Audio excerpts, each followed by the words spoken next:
শ্রী 108 স্বামী নিগমানন্দ গুরুদেবের সেবাকার্যে পালপাড়া রোডের নিউ স্পোর্টিং ক্লাব প্রাঙ্গণে 3 দিনব্যাপী জলছত্র ও মেডিকেল ক্যাম্পের আয়োজন করা হয়েছে।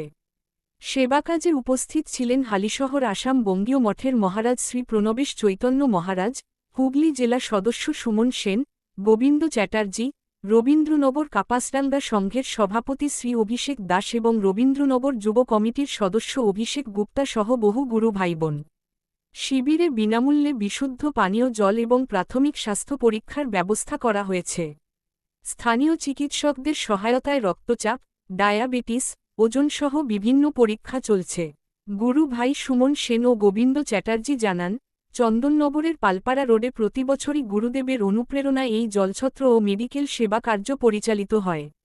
সমাজসেবার মাধ্যমে আমরা গুরুদেবের আদর্শ বাস্তবায়নে সচেষ্ট। ব্যুরো রিপোর্ট চুঁচুড়া নিউজ।